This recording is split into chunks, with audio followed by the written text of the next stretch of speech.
आप देख रहे हैं डार्क स्टोरीज। आज की कहानी है पुराना कब्रिस्तान। चलिए बढ़ते हैं आज की कहानी की ओर। ये कोई काल्पनिक कहानी या फिल्म की कहानी नहीं है, बल्कि आंखों देखा सच है। मैं कंपनी की ओर से पिकनिक पर गया हुआ था।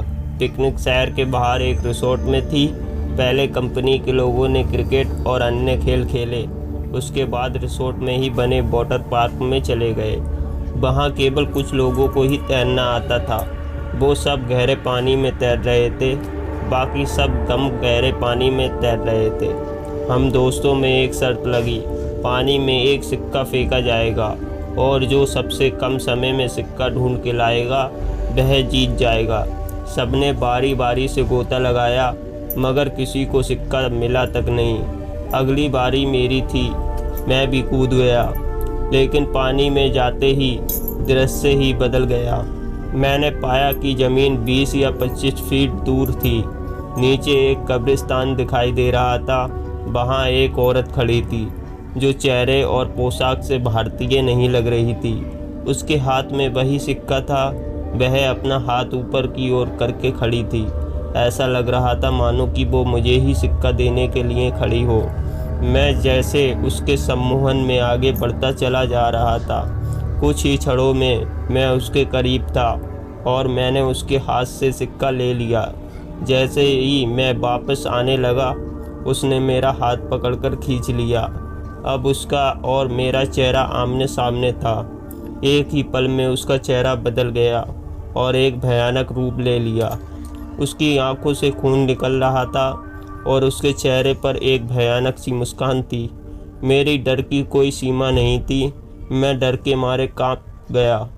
मैंने झटके से अपना हाथ छुड़ाया। हाथ छुड़ाते ही कब्रिस्तान और महिला दोनों गायब हो गए और मैंने अपने आप को पूल में पाया। मुझे लगा जैसे कि मैं किसी सपने से जागा हूँ।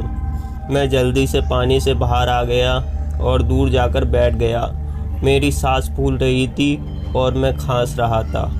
मेरे दोस्त मेरी मदद करने लगे। थोड़ी देर में मैं सामान्य हो गया। हर कोई पूछ रहा था कि क्या हुआ।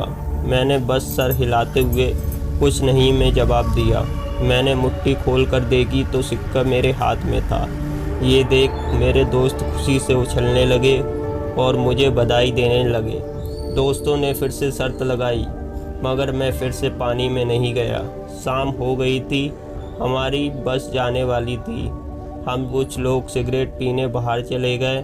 मेरे दोस्त मजाक कर रहे थे और ज़ोर ज़ोर से हंस रहे थे। सामने खड़े एक अंकल हमारी बातें गौर से सुन रहे थे और बीच बीच में तड़का भी मार रहे थे। मैं चुपचाप खड़ा था। मेरे एक दोस्त ने मजाक में पूछा कि मैं जब से चुप क्यों हूँ, क्या अंदर कोई भूत देख लिया। ये सुनकर अंकल ने मजाकिया लिहाज में कहा कि अंग्रेज़ों के ज़माने में यहाँ कब्रिस्तान हुआ करता था, ज़रूर किसी गोरे का भूत देख लिया होगा। ये सुनकर सब हंसने लगे, मगर मुझको यकीन हो गया था कि जो मैंने देखा वह मेरा वहम नहीं था। तो दोस्तों, कहानी में बस इतना ही। कल फिर मिलेंगे एक और नई कहानी के साथ।